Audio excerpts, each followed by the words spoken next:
शब्द एक निश्चित अर्थ प्रकट करने वाले वर्ण समूह को शब्द कहते हैं। हिंदी भाषा में शब्दों को चार अलग अलग आधारों पर बांटा गया है। पहला उत्पत्ति के आधार पर, दूसरा रचना के आधार पर, तीसरा प्रयोग के आधार पर और चौथा अर्थ के आधार पर। उत्पत्ति का स्रोत के आधार पर शब्दों के चार भेद होते हैं। पहला तत्सम शब्द, दूसरा तद्भव शब्द, तीसरा देशज शब्द, चौथा विदेशी शब्द। संस्कृत के जो शब्द अपने मूल रूप में ही हिंदी में प्रयोग किए जाते हैं तत्सम शब्द कहलाते हैं, जैसे दंत, ग्राम, प्रस्तर आदि। संस्कृत के जो शब्द बदले हुए रूप में हिंदी में प्रयोग किए जाते हैं तद्भव शब्द कहलाते हैं, जैसे दांत, गांव, पत्थर, सांप इत्यादि। देशज शब्द क्षेत्रीय प्रभाव के कारण हिंदी में आए हुए शब्द जो बहुत समय से साधारण बोलचाल की भाषा में प्रचलित हैं देशज शब्द कहलाते हैं, जैसे पैसा, खिड़की, पगड़ी, तसला, पेट, मुक्का, ढांचा इत्यादि।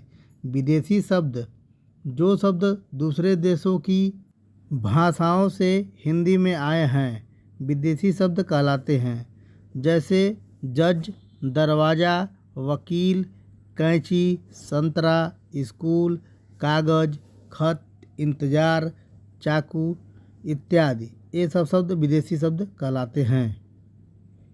रचना के आधार पर शब्दों के तीन भेद होते हैं। पहला रूढ़ शब्द, दूसरा यौगिक शब्द, तीसरा योग रूढ़ शब्द। रूढ़ शब्द जो शब्द किसी सामान्य प्रचलित अर्थ को प्रकट करते हैं तथा जिनके टुकड़े नहीं किए जा सकते और यदि किए भी जाएं तो उनका कोई अर्थ न निकलता हो, रूढ़ शब्द कहलाते हैं, जैसे मटर, घोड़ा, मेज, पानी, गाय, गाड़ी, पुस्तक आदि।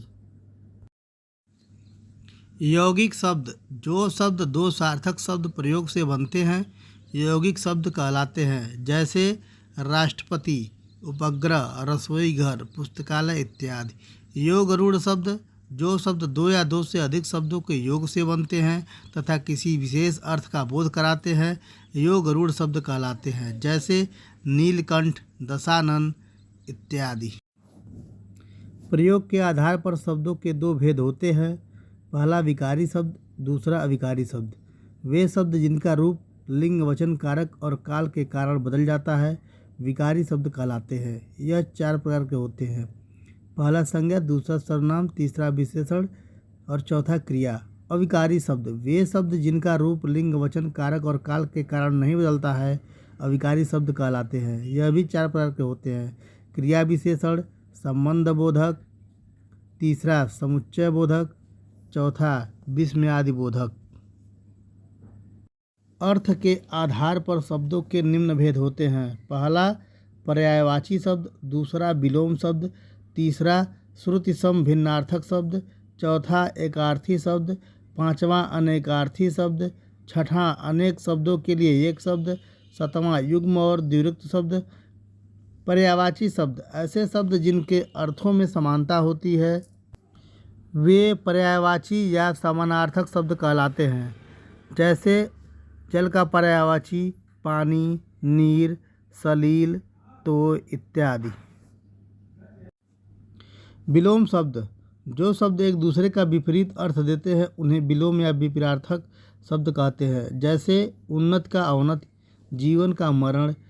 श्रुति सम भिन्नार्थक शब्द ऐसे शब्द जो सुनने में तो लगभग एक जैसे लगते हों परंतु जिनका अर्थ भिन्न भिन्न हो श्रुति सम भिन्नार्थक शब्द कहलाते हैं, जैसे कर्म, काम, क्रम, बारी, दिन, दिवस, दीन, गरीब। एकार्थी शब्द ऐसे शब्द जिनका मुख्य रूप से एक ही अर्थ होता है एकार्थी शब्द कहलाते हैं, जैसे अभिनेता, प्रार्थना, हिंदी, बालक, नमस्कार आदि। अनेकार्थी शब्द ऐसे शब्द जिनके एक से अधिक अर्थ होते हैं अनेकार्थी शब्द कहलाते हैं, जैसे कनक का, सोना, धतूरा, गेहूँ। अनेक शब्दों के लिए एक शब्द अनेक शब्दों के स्थान पर प्रयोग होने वाले शब्द अनेक शब्दों के लिए एक शब्द कहलाते हैं, जैसे जो दूसरों की भलाई करता हो उसे एक शब्द में परोपकारी कहते हैं, जो आँखों के सामने हो उसे एक शब्द में प्रत्यक्ष कहते हैं, जिसमें कोई अपराध न किया हो उसके लिए एक शब्द निरपराध होगा। जानने की इच्छा रखने वाला, इसके लिए एक शब्द जिज्ञास होगा। युग्म शब्द आपस में मिलते जुलते शब्द जो युग्म यानी कि जोड़े में प्रयोग किए जाते हैं युग्म शब्द कहलाते हैं। जैसे खाना पीना, गाना बजाना, सज धज, भाग दौड़, ऊपर नीचे, सीधा साधा इत्यादि। द्विरुक्त शब्द ऐसे शब्द जिनमें एक ही शब्द की दो बार आवृत्ति होती है द्विरुक्त शब्द कहलाते हैं। जैसे धीरे धीरे, घर घर, छोटे छोटे, जैसे जैसे, गांव गांव, पल पल, जल्दी जल्दी, हाय हाय इत्यादि इस प्रकार के शब्द आते हैं।